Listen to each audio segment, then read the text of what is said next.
So how many flights do you have per day? Out of here, we just had, we'll have three today. One cargo, two fuel. Most of our flying occurs out of Anchorage. They're the headquarters here for maintenance. But the planes actually fly out of Anchorage all day long. Okay. And Haul then, a lot of fish here. Yeah, and Kenai, but Everts Air Cargo is mostly out of Anchorage. And then they send them here to get fixed. So. But we do quite a bit of fuel hauling. Yep. So you still have supplies for the engines and stuff, so you can keep them running? All day. All day? We're good till what, 2030? So basically, between these guys and Dad and Rob, they just went around the world and bought every part that they could find. Oh, hell no! So, I mean, every time somebody would sell their warehouse, they sold these parts, they'd buy the whole warehouse. Oh, so okay. we've stockpiled all the parts throughout the world, really, into our warehouses.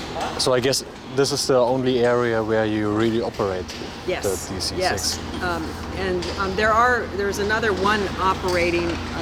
couple operating around, but they don't have the backlog of parts. But still, you run out of parts.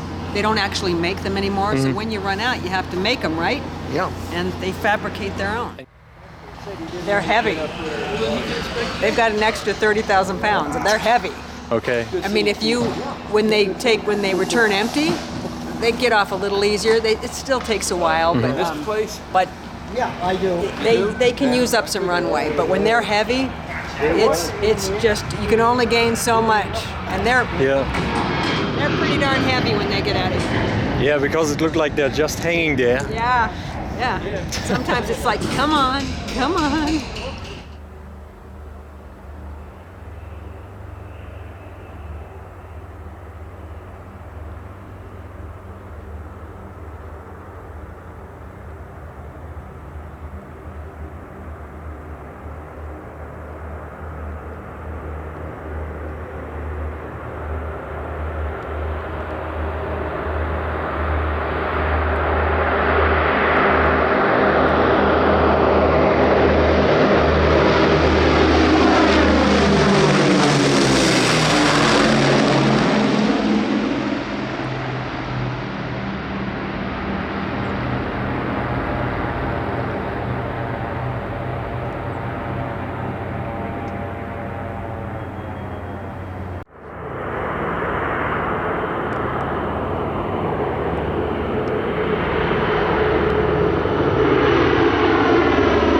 You set a timeline, you have till 2030 you can operate them?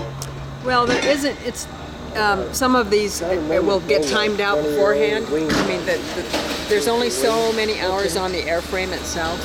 So we've retired a number of them already. Yeah. And then depending on whether or not the fuel is available in the future, they're trying to get rid of this kind of fuel. What's special about it? It's more toxic, it's not as environmentally friendly, and so they want to stop making it. But right now, there's no alternative. There's no substitute fuel.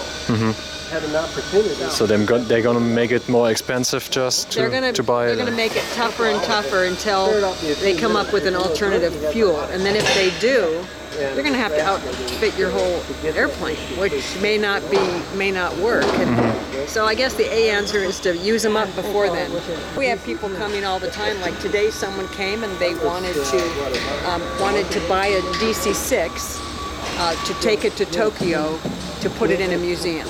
And right now, my brother's en route to Israel, where he took a C-46, he took it apart, shipped it across the Suez Canal. He sent his crew to put it back together again, and it's now in Israel, in Tel Aviv, where it's going to be in a museum.